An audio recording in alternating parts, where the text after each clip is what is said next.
The Trump's administration move has recently jolted Indians with an additional fee of $1 lakh to be paid on H-1B visas, which you also call as non-immigrant workers. And why I mention Indians? Because they constitute 70% of the H-1B visas. And why I'm discussing this topic here? Because it directly connects to the geography optional subtopic, which is migration and its consequences under human geography. And it will definitely lead to a lot of humanitarian crisis and consequences as well.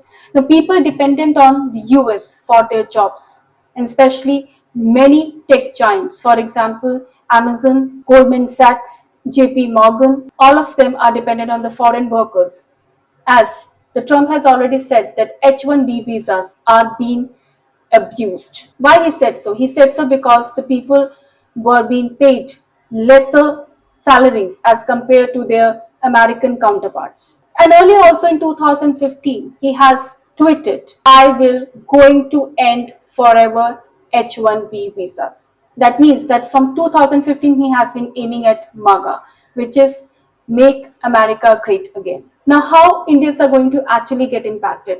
And not only Indians, but the other people also from the different nations who are dependent on America for their livelihood. As I told that it's going to impact a lot of migration. That means the first is brain drain. Brain drain is going to stop, or maybe the people will stop migrating because of the push factors which are actually luring them.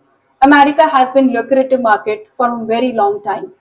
But since this imposition is making difficult for the people to get into the territory of America, now people will definitely diversify, maybe to Canada or European markets, which will again welcome them in a much better way. Now, second is there's going to be reversal of the globalization.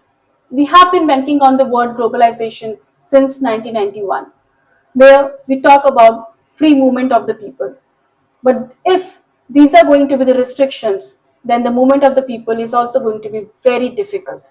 And not only that, it also segregates the segment. In 2017, Trump has made a speech, buy American and hire American. But that's fine. But isn't it impacting the whole idea of globalization? Isn't it impacting the free movement of the people? So, what is my take on this decision? H-1B visas, if you want to protect Americans, if you want to create MEGA, which is Make America Great Again, that's fine. But that should not hamper the other individuals who were dependent on America for their livelihood.